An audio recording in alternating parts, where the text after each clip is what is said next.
Hello and welcome back to the Muscle Engineer podcast. I am your host Sotak Andrei and this is episode 12 in which I'm about to be joined by my good buddy Abel Csabai to discuss the polarizing and controversial topic of intuitive eating, or the more technical definition, ad libitum dieting. Abel is the host of the Sustainable Self-Development podcast, where he interviews people in fitness and personal development related topics, and he puts out a lot of content on topics such as the psychology of dieting, creating a sustainable approach to training and nutrition, training principles and approaches, and general self-improvement.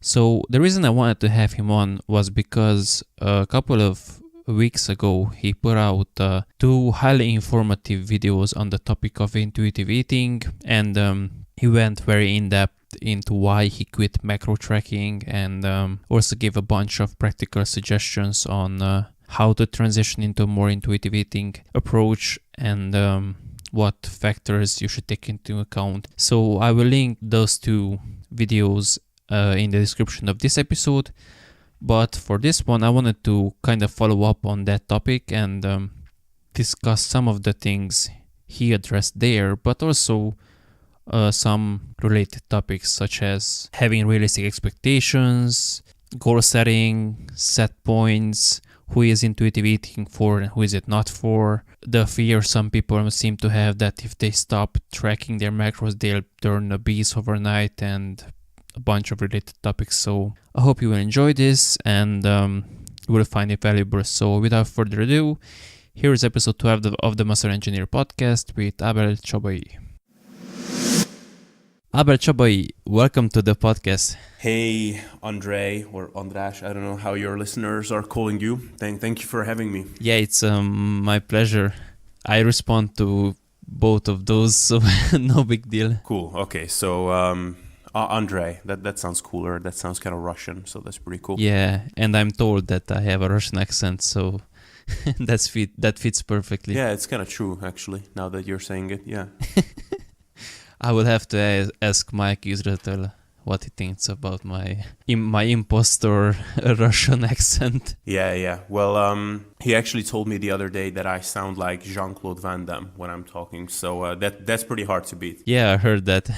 So I wanted to have you on to discuss a bit the topic of intuitive eating, because you've made two very in-depth and very insightful videos that I will make sure to link in the description of this one, so people can check that out if they are interested in a bit more in-depth approach of this topic. But for today I wanted to follow up on that and maybe outline some of the strategies you described there and maybe touch on a slightly different topics and perspectives. But just to give people a bit of a background on your journey, could you tell us a bit your experience with tracking, maybe how that started and how that has evolved throughout the years, and what made you transition into a more intuitive eating style? Yeah, sure. So I think my journey with macro tracking was pretty similar to that of most people's. So I think as soon as I kind of fought my way through all the nonsense and kind of BS fitness advice that is circulating out there, and realized that energy balance is probably the biggest factor that will determine how lean you will get, and really manipulating your calories is your biggest tool to manipulate your body composition. And as soon as I kind of accepted this reality that despite of what a lot of kind of gurus out there like to say, calories do matter and they matter a lot, I really started to go hard at tracking. And that's when I achieved the body composition goals that I had for a long time, which was getting to real lean levels, deep into the single digit body fat percentage ranges. And really from then on, for a good year or so, I would say I had my honeymoon phase with macro tracking. I never really tracked all three macronutrients, but I tracked protein and calories very precisely. And the whole process for a while was really enjoyable and fulfilling for me. I almost viewed it as some kind of a life hack or ninja hack that allows me to just have abs all the time while all my friends were just wishing that they had abs, and I could just tweak things around, and it allowed me to fit in all kinds of fun foods into my diet while, not gaining fat or even dropping fat, depending on what my goals were. And after some time, it just kind of started to get kind of old. I mean, after some time, you just realize that, okay, I'm tracking my macros, I'm still lean, and a few months later, I am still lean, so this shit clearly works. So once you kind of get over this initial excitement that you are able to manipulate your body to your liking, of course, the prospect of trying something more flexible and less rigid started to become more and more appealing. And that was also around the time when I actually found out that a lot of the people that I looked up to in the fitness world, some of the evidence-based authorities and coaches, people like Eric Helms, Alberto Nunez, some of these people actually don't track their macros year-round. A lot of them go through long periods when they kind of just eat quote-unquote intuitively, or they just eat based on hunger and satiety. So it started to become kind of an interesting prospect, or a mental exercise that I started to play around with, like what would happen if I stopped tracking my macros. Also around that time, I took the personal trainer certification course from the Bayesian bodybuilding team. I'm not affiliated with them or anything, but that's how it was. And I learned more about the science of ad libitum dieting and intuitive eating. And it was becoming more and more attractive to me to try it, but I always kind of philosophically approached it and then moved away from this approach because I was still early on in my body composition journey. So I kind of have the mindset of I still have all this potential to transform my body, so I don't want to leave anything to guessing. I really want to rely on the most objective data that I can in the form of numbers. And sometimes I also heard some of the people that I looked up to in the fitness industry who were not a big fan of the approach of ad libitum eating for changing your body composition. And because I looked up to them, they always kind of made up my mind. So I always kind of approached this prospect and then I moved away. And so basically fast forward another year, so 2 years after I went hard at macro tracking, I had my honeymoon phase, then I kind of got bored of it. And then unfortunately, I kind of started developing some not so hot relationships with food and eating, which was not only due to macro tracking, of course. There were a lot of things that played into it. In general, I was just not really prioritizing being happy and living a fun life in general. But macro tracking definitely played a role in it, in that when you're following a pretty precise and kind of rigid approach, such as tracking your calories very precisely and not wanting to deviate from that day to day, then if you don't have the most flexible mindset in general, then it can be pretty challenging to make other things fit into your lifestyle, such as, eating out with friends or going out of town, going to travel, weekend trips and things of that nature. So because of this and because of other factors, ironically, at some point I was basically getting the worst of all worlds. So I was not really having fun with my life. But because I was kind of getting burnt out on macro tracking, I was falling off the wagon also quite a lot. So at some point, basically, I had my kind of come to Jesus moment when I said, something has to change. Like, this is kind of ridiculous. I'm not getting the body composition outcomes that I want anymore, but I'm also not having fun. So I will try something new. And that's when I actually stopped tracking my macros. And I'm not saying that this is the result that necessarily everybody is going to get, but my body composition actually changed very, very favorably. So I actually ended up dropping a fair amount of body fat. I realized that some of the kind of conceptions that I had in my head about what my food preferences are, of how big of an eater I am, turned out to be false when I actually started eating more based on body signals. And since then, I would say I made some of the best progress with my body composition that I have for a long while. And I would say that in terms of my relationship with my nutrition and eating, and in relation to what body composition I'm able to achieve is probably the best that it's ever been. And I'm not claiming that, intuitive eating is magic or anything like this, but this made me very confident that a lot more people could benefit from this compared to what they would think. Basically, that's my short story with it. Yeah, that's very interesting, and I can certainly see many parallel things with what I have experienced with tracking macros. I remember back when I started back in, 2012, maybe something like that. I had a period when I was trying to hit my macro spot on. Like I would try to nail exactly 250 carbs and exactly 50 fat, exactly 200 protein, something like that. I even have, I'm not sure if I still have them on Facebook, but I know I posted a picture, a screenshot of essentially hitting them on the spot. And I remember being so proud. Yeah, I mean, definitely. During that time, I was very precise, but it was not a burden. It was something that at that time, I honestly had the mindset that this is the ultimate state that one should aim to get to with their nutrition. I thought that I would be tracking my macros precisely for the rest of my life, because why wouldn't I? This allows me to get the best results. And whenever someone asks me if it's necessary to track macros, I kind of gave them the tough love that, well, you don't have to, but if you want to look good, well, then suck it up or stay fat. So basically that was my attitude. But I think that kind of outlook is, I wouldn't say is unavoidable if you want to get to a more flexible place eventually.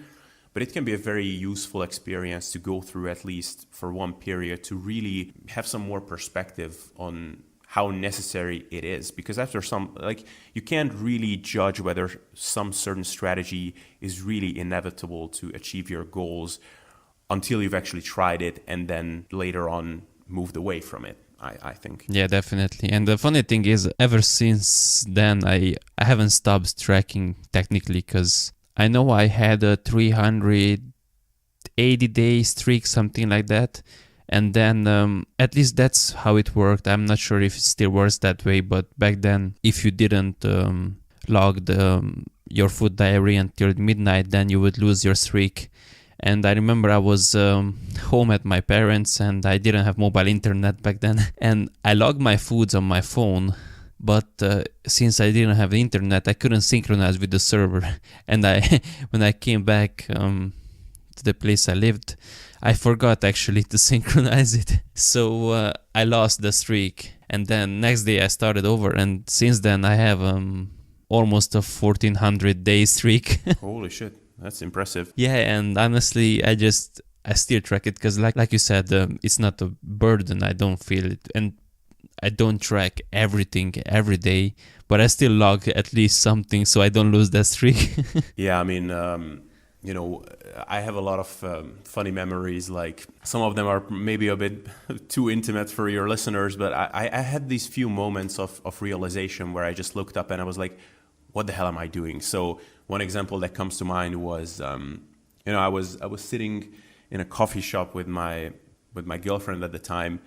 And she looked at my phone and I was Googling like orgasm calorie burn or something like that. And, she was like, what the hell are you looking at? And I was like, oh, and it was not a compulsive thing. It was just the kind of stuff that I was thinking in my free time, because just like, why not? And another time like this was when, I learned about how protein is not really 4 calories per gram, but more like 3.2. And then I was reading these pages and pages of forum discussions about should you change your calorie target based on this, because it's 0.8 calories less per gram of protein that you consume. And then I was reading through like 3 pages of bodybuilding.com forum discussions on this, and then someone commented eventually like, oh my God, I'm so glad that I'm not thinking about this stuff that you guys are thinking about. And that was like one moment where I was like, holy shit, what am I doing? Like, I've been reading this shit for 30 minutes. Like, what the hell am I doing with my life? Yeah, it's funny because, I started lifting in 2011, and heck, what do you do? Well, you join a local forum, so I joined the Romanian equivalent of the bodybuilding.com forum, and I became pretty active there. Like, I had a couple thousand of replies, and I kind of went against the conventional wisdom, so to speak. So I remember I started doing upper lower workouts twice a week in 2012, and that was partially after seeing Matt August's Q&A videos with Eric Helms. I posted that I would do such a routine, and everyone told me that, well, you will definitely overtrain. Anyway, and then I got banned because I was essentially logging my food diary there, and I said that I put 10, 20 grams of sugar on my cottage cheese, and they banned me because that's stupid. You can't do that. Wow. You won't lose fat, yeah. And that was probably a blessing because that made me abandon the Romanian sphere and look towards the Helms-esque, a more international community, so to speak. Yeah, I think that hardcore follower kind of mindset that can certainly develop in this field when you really start following someone. I don't think that ever really dies. So I remember saying this for a long time, but I kind of wish I never learned about macros and all that shit, so I would just be able to look at food like a normal people instead of seeing the numbers, whether you want it or not. Yeah, and this is something we are going to talk about now, I'm sure, but we forget that we have lived life and we're not obese, and probably a lot of us were in fairly good shape before we even ever counted 1 calorie or even knew what calories were or macros were. So it's something to keep in mind. Well, maybe you were, I wasn't. But anyway, so just to kind of clarify things a bit, one of the things that annoyed me for a long time when it came to intuitive eating was the elusive definition that people used. Like you would see 10 people use 10 different definitions and kind of tweak and morph the definition of it to fit their narrative or their goals or their spiel or whatever they had going on. So just for yourself, what does intuitive eating mean? What does it mean to eat intuitively? And maybe how does it differ from simply listening to your body and telling you what it wants? Yeah, so I would say that if intuitive eating is more of the brand name or the popular term to call this whole thing, and the reason why I tend to use it is simply because of the fact that more people know what it is. Ad libitum eating, I think, would be a lot more appropriate, but I'm just always concerned that not enough people will know what that is. But really, what I mean by intuitive eating is just eating based on hunger and satiety mechanisms, and doing so within the constraints of your goals and with allowing your nutritional knowledge to overhaul all of this. So, intuitive eating and just listening to your intuitions will mean something very different if you have the proper nutritional knowledge. You know what foods contain, the nutrients that you want to have a lot of in your diet, which is protein, which foods contain a lot of fiber, which foods are just sneakily high in calories, such as, nuts or dark chocolate, nut butters, things like this. Once you are familiar with these things and once you have a certain structure in place, then intuitive eating or listening to your body will mean something very different than if you're just kind of deeming all signals from your body the same. So, if you're sitting in front of the TV and you feel kind of bored and you think, okay, chocolate sounds kind of good, or those potato chips sound kind of good, you have to realize that that's kind of the equivalent of, listening to your intuitions when you feel depressed and you feel like maybe you should get drunk to forget about your problems. After some point, if you're an adult, you just learn that certain intuitions you should just not listen to because they're not serving you well. And I think that's where the distinction has to be made, that it's not literally listening to your emotions and intuitions, because we have to realize that at some point our kind of monkey brains were just shaped through evolution to make us desire things that are not really conducive to proper body composition outcomes or the body composition outcomes that we look for. I think that the best way to call it would be autoregulated eating, or just using other surrogates other than objective data, which is numbers. So listening to body signals like hunger and satiety, and then looking at your body composition changes, which could be tracking body weight or tracking body fat through different means. So maybe waist circumference or calipers, anything like this. So that's how I would define it. Yeah, you touched on so many good points, and the way you described it or defined it is definitely very different from what a layperson might make of it from simply hearing the term of intuitive eating or listening to your body. Because if we are being honest, that's exactly what most people do. They listen to their body and eat intuitively, and their intuition tells them to eat the pizza and the donut and the ice cream and that shiny package, whatever food item that is on the shelf that is apparently discounted, even though it's actually more expensive than it was yesterday, but it says it's discounted, so it obviously must be discounted, so you must buy it. Yeah, first, it's very important to know, and I think we are going to touch on this later, I'm sure. But first, you have to learn through experience and through just being familiar with basic nutritional concepts of what are the body signals that you should listen to. So a craving, for example, craving a certain food, craving, something really sweet or, high fat, high sugar, craving a piece of cake. That is a craving. That is not something that you should listen to. Hunger or in certain contexts, craving something protein rich or something higher in fat. Those can be things that you can listen to or you should listen to. But, just craving something really, really tasty, that is just a psychological thing that you basically just got habituated to over time. It's really not different than someone craving a cigarette, when they're trying to quit smoking. It's like, my body is telling me that I should smoke, but it doesn't mean that I should listen to it. So yeah, important distinction there. Yeah, so what are the necessary prerequisites someone might have to tick off or get a grasp of before they can safely transition into an intuitive eating strategy? So I would say that most of it comes down to being familiar with foods. So, most people have, I would say, a pretty good general intuition in terms of what types of foods constitute to a proper nutrition plan if they want to look good. I mean, all of us have friends who, when they want to lose weight, they kind of do it successfully without knowing what calories and macros are because they just start eating a lot of vegetables, salads, things like this.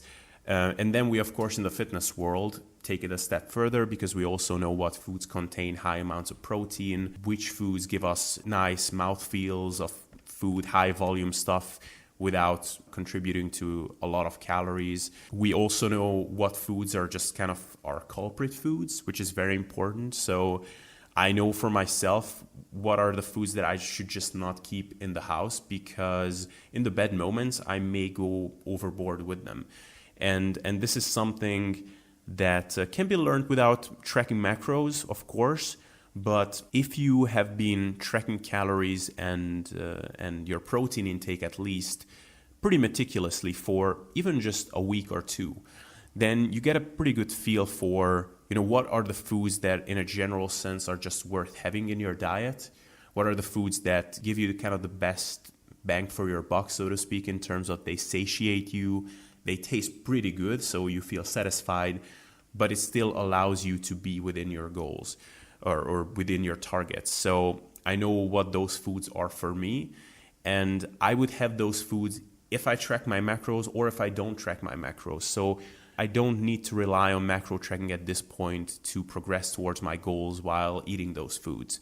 But if I didn't know that, then I would be like, okay, I like nuts, I like nut butters, I like dipping my whatever rice cakes into peanut butter.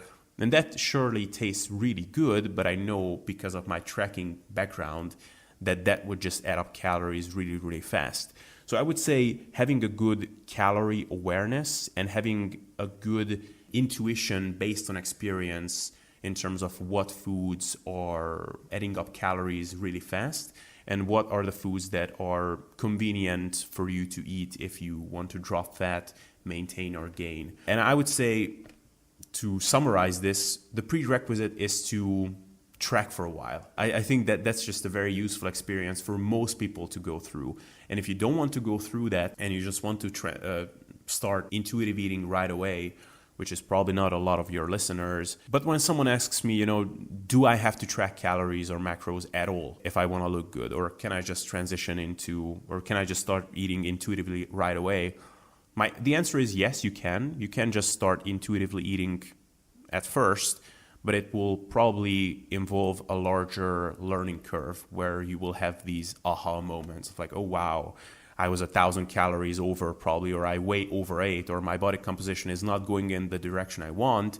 And it's because I'm including a lot of those foods that are not fulfilling the criteria that I just mentioned before. If we are talking about client situation or when someone comes to you for help, it depends a lot on what they want and what are the goals. And I find that people kind of find it hard to be honest and realistic with themselves, with what are their goals and what they are trying to actually put in. Because I work at a gym as a personal trainer, and whenever a client comes to me usually with fat loss goals, I ask them up front, do you know what a calorie is? Well, they don't give me the technical definition, but they know that it's related to the energy content of the food. Great. Awesome. We've ticked that box. Okay, the next question usually is, have you been tracking them at all? And or do you want to track them? The usual answer is no. Okay.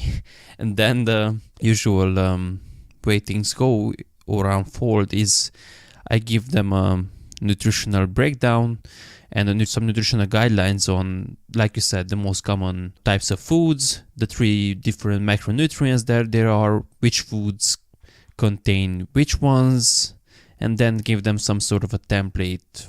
This would be 30 grams of protein. This is how it would look from these kinds of sources, and just have one. And for most people that's a good starting point, and it actually gets them on the right path, and it also gives them that basic knowledge that they want. However, if someone comes to me and they say, I want to lose this amount of weight in this amount of time, or the other day a guy asked me in the locker, well, I'm lean, but I want to put on more muscle. What should I do? And I asked him, do you have any idea where your calories are? No, but I eat a lot. Well, okay, if you are not putting on muscle, then obviously you're not eating enough. Because the guy was pretty lean, so the whole body recomposition thing kind of just goes out the window at 10% body fat. I explained to him, look, you gotta decide what you want. If you are serious with gaining muscle, you will actually have to put in some time, a week or 2, a month, something like that, to actually figure out how many calories you're consuming, where are your maintenance levels, and then go above them.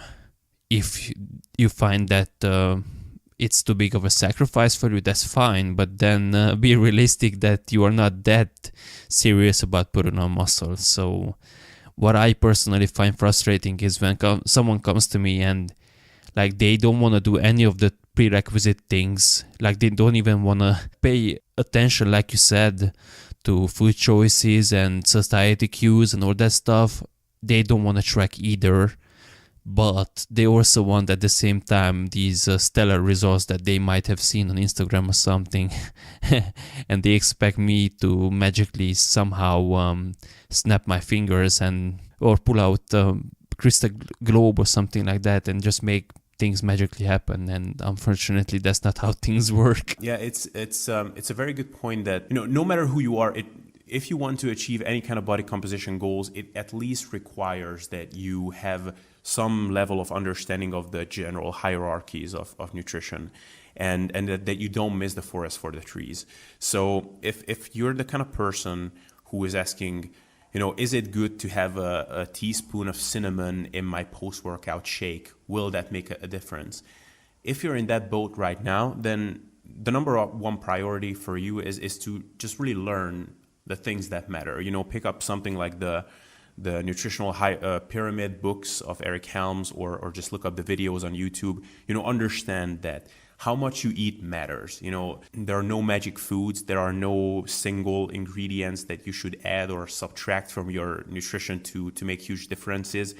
Calories, whether you track them or not, matter. Eating enough protein if you want to build muscle, matters. And what you eat before bed, or what you eat right after waking up, or whether you have 2 cups of coffee a day or just 1, these are like the cherry on top of the icing of the cake. And until you understand that, you're basically just setting yourself up for endless times of wheel spinning. And that's why, it's very challenging for me many times to give advice to just friends who are just getting into working out. And they ask me, what's a good stuff to eat right after waking up? And I'm like, I don't even know what to say. I'm like, okay, so we need to start way farther than that. But when I start talking about the big picture, of course, I see their eyes glazing over. So it's pretty challenging, but yeah, it requires some big picture thinking to really implement any of this. You said previously that we all have friends who just kind of shift things around and get lean, and unfortunately that's very often the source of the dietary dogmatism we see, usually with the low carb, high fat proponents or keto proponents, that they don't take energy balance into account and they do those things that you said. They cut out the carbs and replace them with some steak or something, and unknowingly create a huge calorie deficit and then lose fat, and then somehow calories are irrelevant because they did this. An even bigger issue is that a lot of the public figures, for some reason, because nutrition is something that everybody knows something about. It's not like, not a lot of people are trying to be intuitive engineering experts or whatever. They don't try to claim things that they know, that they don't actually know about these complex topics. But nutrition is something that everybody at least has some type of insight into. And a lot of these public figures that people look up to, Jordan Peterson, amazing, psychologist and philosopher, amazing concepts. But, I heard him speaking in a webinar or something about how, cutting out carbohydrates is an amazing way to drop a lot of fat. And, and that's where people are going to get their information from. Or Tim Ferriss, all of a sudden one day he decided that he's a nutritional expert. No, he's an amazing marketer and a great investor. He's not a nutrition expert.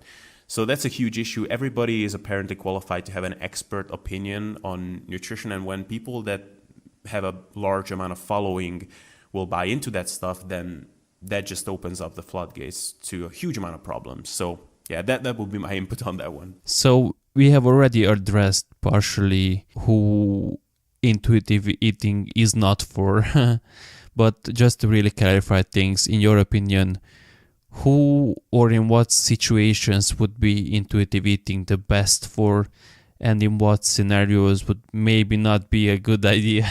So let's start with who is it not good for. I would say it's not good for people, and I was very upfront about this in the podcast episodes that I've done for my own podcast, that it's not good for people who have extreme body composition goals. So, if you're a bodybuilder and you want to get down to the shredded levels of, like really 7% or under, ad libitum eating or intuitive eating is just not the way to do it. You can do it. It's still doable. Menno Henselmans, for example, he has done it for his contest prep. But I've talked to him in person about this, and he said that basically by the end of getting to that level of leanness, he ate nothing else but strawberries, chicken, and like green veggies or something like that, and like white fish. So basically he just engineered a super low calorie diet by being extremely rigid or inflexible with his food choices. And that was worth it for him. That's completely fine. But you can see that intuitive eating is not going to offer any kinds of benefits at that point. Like, you have to be just as rigid as if you were tracking all your macros very precisely. So if you want to be very, very lean, you're probably better off tracking your macros. You can rely on more objective data. You have an easier time manipulating things. Also, when you're trying to get that lean, you often have to make small adjustments, and we are talking about maybe something like 150 to 100, maybe 200 calorie adjustments daily. And that's a bit trickier to do if you don't track things. Also, at that point, probably your energy expenditure will be pretty standard. There won't be large fluctuations in your day-to-day lifestyle because everything is just so calculated, like a machine at that point. So probably it also makes more sense to count and quantify things precisely. The same thing could be said if you want to be really, really big. So, pro bodybuilders who get up to 120 kilos or, 250 pounds or something or above, I'm not sure that they would just intuitively put down the amount of calories that they need to sustain that level of size. And the same thing applies for something like a competitive athlete. Like, if you're a professional soccer player, you probably have to be pretty precise. I would imagine. I've never been a professional soccer player, unfortunately, and it still hurts, but it's just the reality. So I guess you have to be pretty precise with how you're replenishing glycogen stores and things of that nature. So, barring these extremes, when we're talking about competitive athletes who are striving to be their best, excluding these situations, the type of body composition that most people are after, which is, being lean, being muscular, being a lot more muscular than the average person, being a lot leaner than the average person, having some abs, looking good on the beach, that kind of stuff, I would say intuitive eating is perfectly applicable for. I'm somewhere between 10 and 12% body fat, and I'm making good progress in the gym. And, could I achieve better results by tracking all my macros? Maybe, but I probably couldn't detect the difference because my goals are simply not ambitious enough so that I could really see what kind of a difference that makes. Like, there's just more noise in the day-to-day fluctuations in how I look and what my body weight does than what I could really quantify or objectify. So I think for probably the good majority of your listeners and the kind of the people that we interact with on a day-to-day basis and the people that we meet in the gym, I think that you can perfectly finally achieve the goals that you want without tracking your macros, assuming that you implement the stuff that we talked about, or you have the prerequisite requirements, which is calorie awareness, knowing your culprit foods, that kind of stuff. Yeah, definitely. The extremes will most likely have to be excluded because those require such unusual amounts of food, high in the low direction. But even for someone like I trained a kid who was like 50 kilos, and even though I gave him nutrient density variation tips, so replacing his milk with full fat milk and going for the 10% Greek yogurt, things like that, even from those he would undereat because what he deemed suitable portion size was apparently so low. Initially, even the thought of having more than 3 eggs in one sitting was scary to him. So I think even for someone like that, tracking for a couple of weeks would be a good idea. But once you have those habits ingrained, especially if you're a regular person who lost a lot of weight and you just want to lose that weight, and then you don't tend to want to bulk up again or go on gaining phases and that kind of stuff. In that situation, yeah, definitely. Essentially, if fitness isn't a huge preoccupation or huge priority in your life, then in that case, definitely intuitive eating or the strategies you outlined are something to consider. 100%. Completely agree. So, if we then want to give some practical tips to the people who maybe want to transition from a strict macro tracking, or even not even a strict, even a looser macro tracking to more intuitive eating, I think one of the fears we have to kind of dispel is, and I think I said this in the past previously, so I'm definitely guilty for this too, but most people, and I even saw this a couple of days ago in a Facebook group that someone said, well, if I eat intuitively, I'm going to be 400 pounds in a year or something like that. Well, that's certainly feasible, and we have an entire world by this point essentially to prove like we can find people in every corner of our world who have done just that.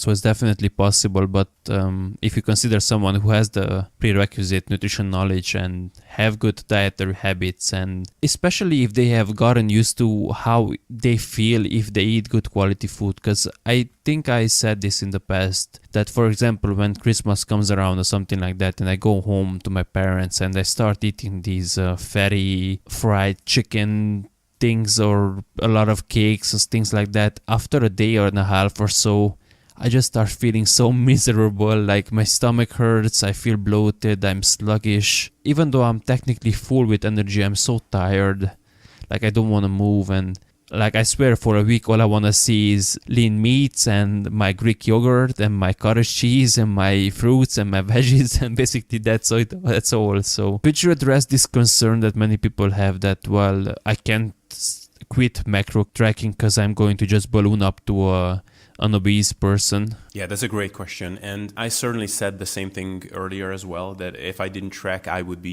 just get super fat. And I think that this stems from a couple of sources, this fear.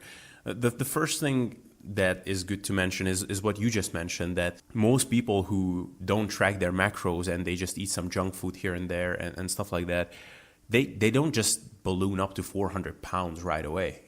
Most people, of course we have the obesity epidemic, but probably most of the people that we know are just kind of steadily maintaining a slightly out of shape kind of body, and they have zero idea about any of the stuff that we all have a lot of thought or ideas on. So I know a colleague of my mother, actually. She is eating I couldn't possibly engineer a worse nutritional plan than what she has. I mean, she is eating like cooked pasta for lunch, bagel for breakfast, and then, another bowl of cooked pasta for dinner or something like that. Like, no protein, no fiber, just, high carb, high fat, sprinkled in with some processed crap that she's eating. And she's basically maintaining her weight year round. She's not ballooning up all of a sudden. And these are the kind of the people that I see around me in general. So this just shows that, the body has a pretty good homeostatic system in place that is able to regulate things based on hunger and satiety. So when you add to the mixture that we do have a lot of nutritional knowledge, we have a lot of good habits ingrained. We exercise regularly. You resistance train. You know what foods contain protein, what foods contain fiber. Why would you expect to all of a sudden balloon up to 400 pounds? It's just not going to happen for most people. However, I think when that fear is in place, I think that stems from either the fact that the person who is saying that is in their honeymoon phase with macro tracking, like I was. As I said, I didn't intend to ever give up macro tracking, even though I eventually did. Or maybe they have a misconception about what intuitive eating is. So, when I started putting out content on this on my YouTube channel, I've gotten some comments like, someone could justify just eating all kinds of junk and overeating because they're not tracking it. And, some people think that if you're not tracking, that all of a sudden somehow calories just won't count, or it will offer some kind of a magic. Like, no, like overeating on a whole bunch of donuts or just intuitively snacking out of a bag of potato chips, that's never going to work out, whether or not you track your macros. So the rules really don't change. And the same things that have gotten you to your goals while you were tracking your macros should still guide your progress if you don't track your macros. So it's important to realize that, not tracking your macros is not going to offer any kind of magic. The other source that this fear could stem from is from people who are just trying to maintain an unreasonably low level of body fat year round. So I know that, and people can listen to this if they want. When I did my first interview with Eric Helms, you can hear me saying there that, like, wow, I could not imagine having an issue of not being able to eat enough food. Like, I can just eat unlimited amounts of food. And, during that time, I was probably maintaining, anywhere between 7 to 9% body fat all the time, which is just too lean for me, And now when I'm just a little bit fatter than that, like not like I'm out of shape or anything, but, between 10 and 12, all of a sudden I don't have that perspective. I do find myself sometimes having to put down some more calorie dense stuff to actually gain weight or not undereat. Once you're kind of finding your physiological sweet spots and you're not trying to be too lean all the time, and you don't have kind of a nagging baseline level of increased hunger that is always just kind of nagging you and pushing you towards being kind of cravey and hungry all the time, then I think this fear can dissipate very quickly. Not to mention that a lot of the people to begin with in the fitness industry are always just kind of on a permacut. They're always trying to get leaner and be 7% body fat all the time. So when you address all these things, then I think you quickly realize that, why would you balloon up? Why would you get fat? I mean, you have all these things going for you. It's really just a matter of doing it correctly, and then this game can be very successful. There is almost this false dichotomy of you are either tracking everything or you just kind of throw all of the habits you've had previously out the window because, well, you're not tracking anymore, so you might as well switch up your entire food source selection, because essentially that's what people tell us when they tell, well, I'm going to be 400 pounds, because they certainly don't mean that they are going to be 400 pounds from the regular lean protein sources and veggies and whole grains and all that kind of stuff. Yeah, exactly. And also, like, it's important to point out that, giving up macro tracking is, it's actually not obligatory. If you are Ian McCarthy, for example, probably most people listening to this are familiar with him. He said that he just enjoys tracking, and it doesn't cause him day-to-day psychological stress. He has a pretty flexible attitude. On some days he eats more, some days he eats less when he's more or less hungry. He may track macros for the rest of his life, and just gives him enjoyment. It doesn't stress him out. So it's not an obligation to give up macro tracking if it works fine for you and it doesn't contribute to any kind of the psychological kind of downfalls that I talked about earlier. But B, if you do decide to give up macro tracking, it doesn't have to be a complete 180. You can do it gradually. You can track certain parts of your nutrition and not others. For example, when I was finished with my cut, I wanted to get a good intuition of what different fat sources looked like in different portions. So I wanted to get a good intuitive sense on how to get in the amount of fat that I knew I probably need during a given day. So how does 10 to 20 grams of fat look like in the form of different foods, from whole food sources like full fat meats, fish and dairy, stuff like that, or a small handful of nuts, all these kinds of things. And I was kind of tracking that in my head for a while until I felt like I got a good intuitive sense for it. Or you can, backtrack your calorie intake the next day. You can do all these things to kind of let all your fears dissipate that you have initially about what's going to happen if you don't track. So it doesn't have to be a complete radical shift is where I'm going with this. Oh yeah, definitely. And what you said about you thinking that you can just eat unlimited amounts of food, well, I certainly had my time periods of that kind of thinking, and right now I'm not even sure how much I weigh, but I'm probably around 88, 89, something like that, and like I can still eat, but even if I went on a completely ludicrous, completely throwing out nutrition quality out the window, just like I told you, even by simply feeling shitty, I can't see myself going over 95 kilos maybe, tops. Maybe not even that, because even right now I'm trying to gain weight, but I do it, like I told you, logging into MyFitnessPal is no big deal for me at all. Like, it takes me a minute and a half, 2 minutes, because I just copy and paste most things, and then add up some things I eat on some days. But then there's the auto-regulatory component, where, for example, I might eat some sort of a pastry or whatever, and I just estimate that, and I train 6 days a week, so today is Sunday and all I had was some protein pudding and a couple of oranges and I'm not hungry. And I have days and I fast like 16, 18 hours, not because I feel guilty or anything like that. I just simply not hungry and I don't really need the calories, and I know I'm going to eat a plenty when I actually work out, so that for me works out perfectly.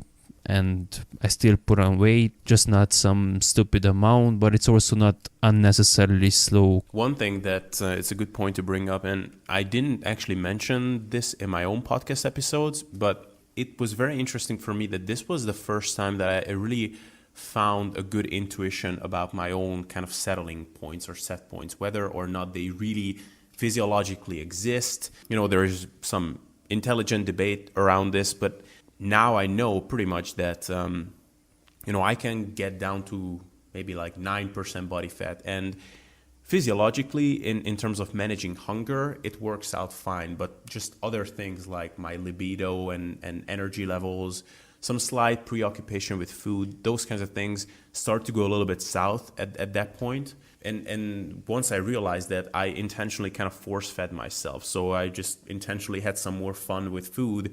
I implemented let's get some more dark chocolate with my morning coffee, that kind of stuff.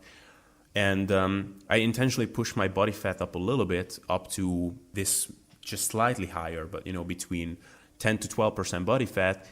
And when I get to the 12%-ish mark, that's when I kind of start to feel diminishing returns. It's like, okay, I can push food even more, and maybe, these things will improve even more, but not really. Like, I kind of feel pretty full, like always kind of feel the slight urge to undereat because I just lose my hunger signals pretty hard at that point, which doesn't necessarily mean that I would not benefit from pushing calories even more to make better progress in the gym.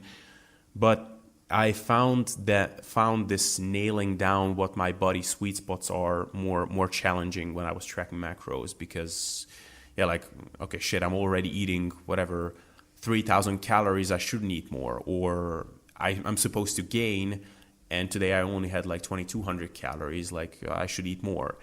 Whereas maybe I only ate 2,200 calories because I was not very active today, and that kind of stuff.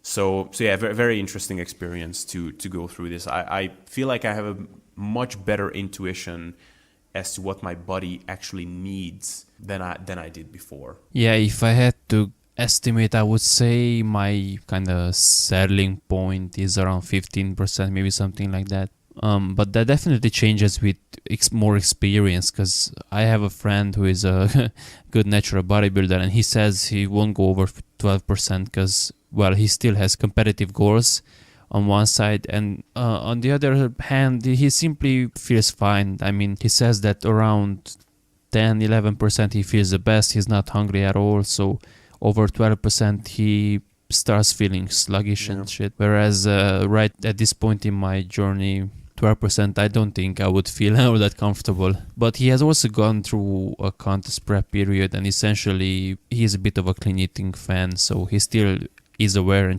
and tracks his calories, but he gets them in from the quote-unquote clean sources, even though I hate that term. So when you get used to eating that way, then I kind of see it being hard to go up to 18% body fat, 20% body fat, something like that. Just for yourself, were you a naturally skinny kid growing up? I would say that I'm more like, I'm not one of these really ectomorphic guys. Like I've never had abs, growing up, for example. I only started to have abs once I actually nailed down my tracking. Before that, never.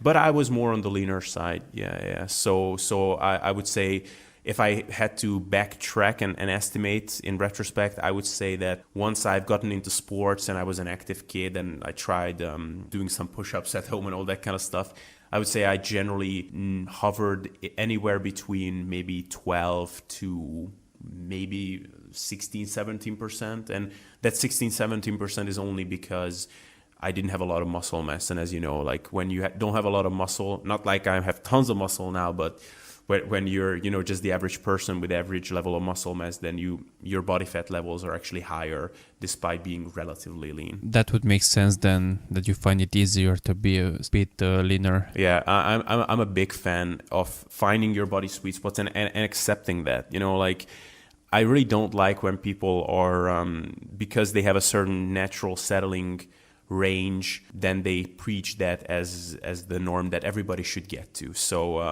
I settle pretty well around 12%, but if someone settles at 17-18%, and that's where they feel good and that's where they have good energy levels, sex drive, not food focused, then that's their best spot to be at, and that's where they should be, I think. Yeah, definitely. My stance on the whole insulin sensitivity thing and shoving down those values everyone's throat, so we need not go into that rabbit hole. So if you want to give some tips to someone who maybe is trying to transition into one or the other direction, so she either tries to lose or gain weight, what would be some of the strategies they could implement? Let's say take them one at a time.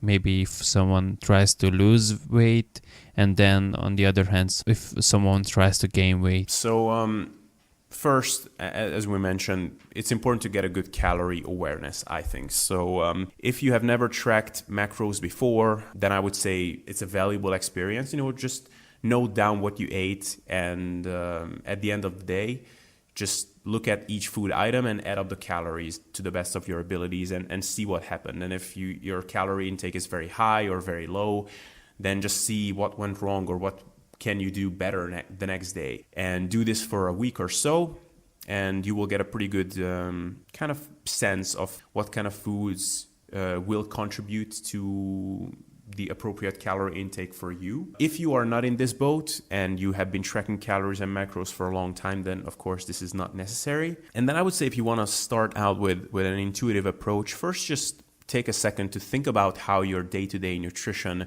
would look like depending on your goals. So to give an example, if I would want to cut right now, I would know that, okay, my best kind of cutting foods are lean protein sources with some full fat protein sources in one or two meals. So, some eggs in some meals, some fatty fish, some full fat dairy, maybe lots of veggies and lots of fruits. And from fruits, people who know me know that frozen berries are my ultimate food choice, whether I'm gaining, maintaining, or cutting, but especially during a cut, I would eat a lot of those.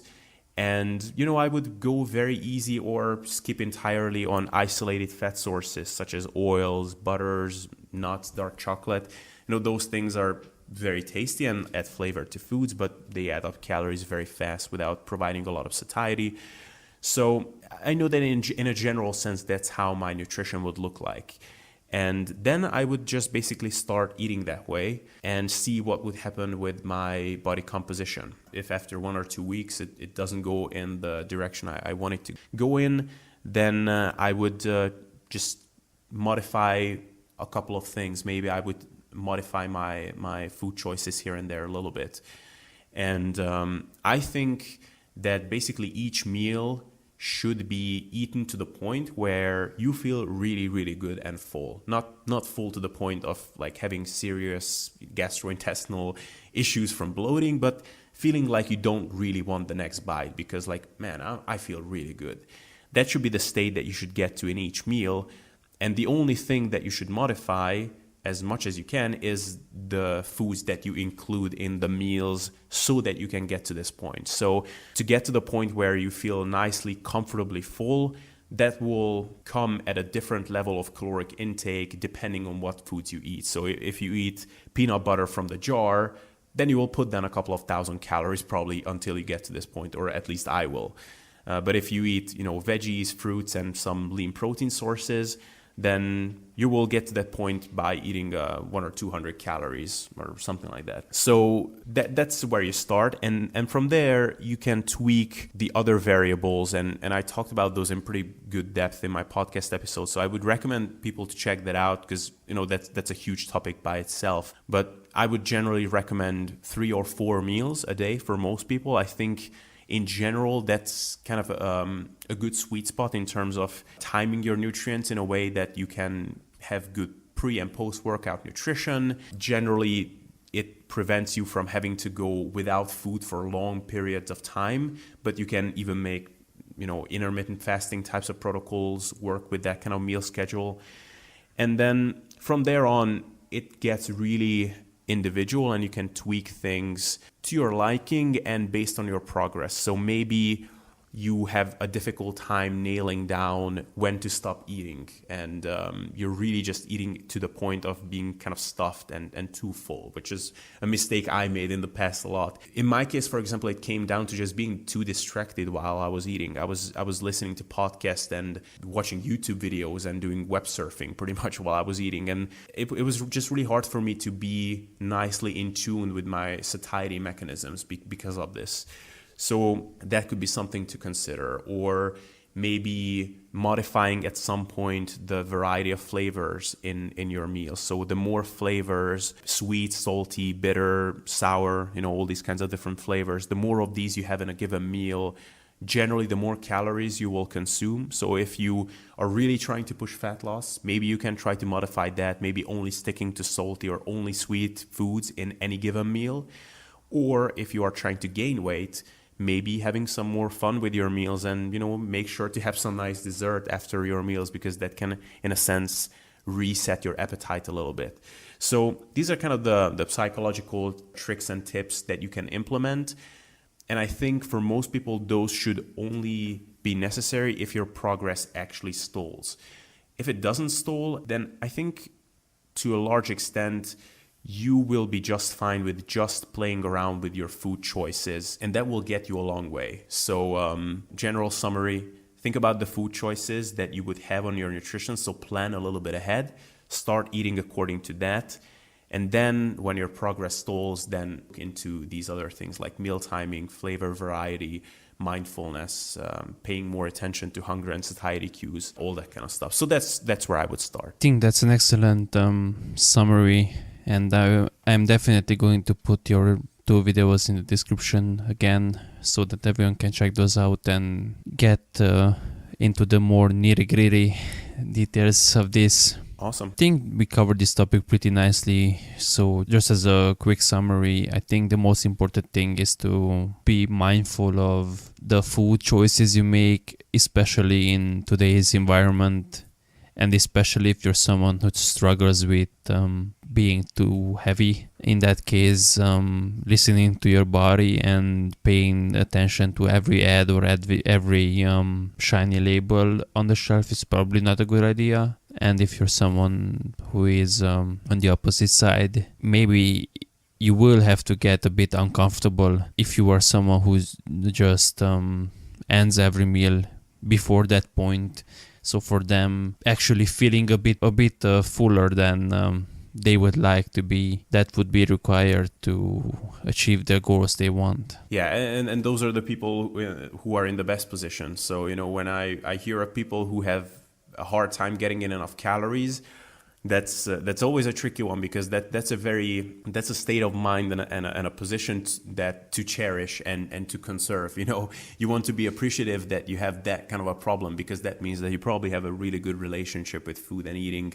You kind of view food as fuel, and you don't derive that much enjoyment out of it. So basically, it's almost a matter of just pushing yourself more towards, on the spectrum of viewing food purely as fuel and something to just get out of the way to fuel your body, and on the other end, to viewing food as a major source of enjoyment and deriving extreme pleasures. It's just a matter of pushing yourself a little bit on that spectrum towards the pleasure side of things. So, if you're in that position, then you're a lucky man or lucky woman, because you have some fun times ahead of you. Yeah, well, there are those people that don't find enjoyment in eating all the delicious foods we like to eat. So those are some weird people, and I don't want to be friends with them. Yeah. I'm in the Balkans right now. I'm in Macedonia, and I'm yet to meet one person like that in the Balkan area, I have to say. So in case anyone wants to catch up with you on social media, want to check out your content, your podcast that we've already mentioned, where should they go? Basically, if you just Google or type into YouTube Sustainable Self-Development, which is a really screwed up name, but I wanted to give some honor to my environmental science background, then they will find me probably on SoundCloud if they type in my name, which is, well, you'll probably see it written down here. I have a really messed up last name, so I won't even pronounce it right here, but if you Google Sustainable Self-Development, you will find me. And my podcast is, you can primarily find it on SoundCloud at the moment, and you can find all of them on YouTube. And I'm on iTunes as well. You can find me on Instagram as well. I have a really pathetic Instagram account, but I'm trying to plug the podcast episodes that I have coming up. I have that going on, and I'm trying to bring to life my Facebook presence with the podcast as well. So if you search on Facebook for Sustainable Self-Development, then you should find me there as well. And if you have any questions, comments, or anything like that, then you can reach out. And at this point, I'm small enough that I respond to everything. So yeah, awesome. I will make sure to link all those in the description box of this episode. Cool, awesome. So with that, we have arrived to the final question of the episode. What is your definition of success? My definition of success. That's a very good one. I would say my definition of success is to get to a place where you get up each day and you're excited about your upcoming day and you're excited about everything you do, and that you have a general urge to be a workaholic. Because when you're a workaholic, that's a state. Of course, you can do it out of compulsion. You can do it out of just an unhealthy drive to feel better about yourself or not feel guilty. But in general, the people around me that I see who are in that kind of state where they just can't leave the office and they're always thinking about work, usually they are kind of really passionate about what they're doing, and each moment that they spend working on their stuff is just bringing them a lot of enjoyment. Basically, you want to be the kind of person who has to pay attention to leave work behind, I think. To me, it's kind of like jealousy. Jealousy in a relationship is something that we look at as a bad thing. But I think if you're not jealous at all, that's just an indication that you just don't really care about the other person. So you want to be a little bit jealous, but you don't want to take it too far. So you have to manage that. And I think it's the same thing with work. I think you want to be the person who has to pay attention to not drive themselves crazy by working all the time. But if you have the urge to just leave the office behind as soon as you're done with working, that's probably an indication that you just don't really like what you're doing.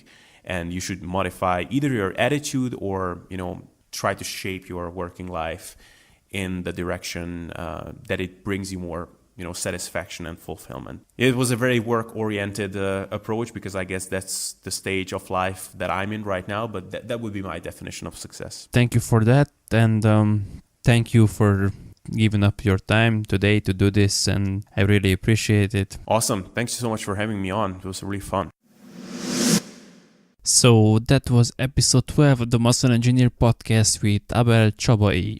I hope you enjoyed it and found it helpful. Now, as usual, let's go into what I thought were the top 3 most important takeaway points from this episode. Point number 1 is about the ROI of tracking. While tracking our food is our most accurate method yet, it has a bit of learning curve to it and can be tedious to do every day. However, it shouldn't be viewed as an all-or-nothing method. You can implement different degrees of accuracy. You can track just calories and protein. You can simply aim for a minimum protein amount. You can track all 3 macronutrients. You can even just log what foods you eat every day without even mentioning quantities. The possibilities are, they are not endless, but there's quite a lot of them. All these approaches are fine and work better or worse in particular scenarios. However, I think people get too attached to it, just like anything else. If you feel like you need a break from tracking, great, take a break. If, however, you are like me and it takes no psychological effort to log your food and it makes you happy, go for it. So, just because ad libitum dieting is perfect for some people doesn't mean tracking is a burden for everyone and you should automatically quit it. Point number 2 is about the definition of intuitive eating that Abel gave. Intuitive eating doesn't mean eating whatever you want, however much you want, or abandoning all principles. Intuitive eating means eating according to your goals, based on a set of core guidelines and habits you already have. So keep this in mind if you want to try this and think you should buy a box of donuts because you went by a donut shop and the smell hit you and your intuition said it would be a good idea. Point number 3 relates to point number 2 and is a logical extension of it.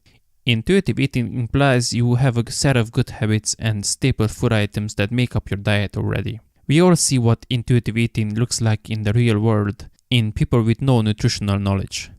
It leads to a population that's 30% obese and mostly overweight. So, if you want to transition into ad libitum dieting, please make your job easier and acquire a base nutrition knowledge. Take some time to learn what is a caloric density.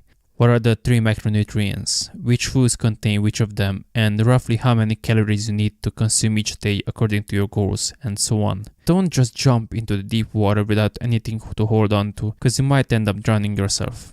Okay, so those were my top 3 takeaways. What were yours? Let me know in a comment or message me. As always, if you liked the episode, share it with a friend and check out the previous ones too. Thanks again and see you next week.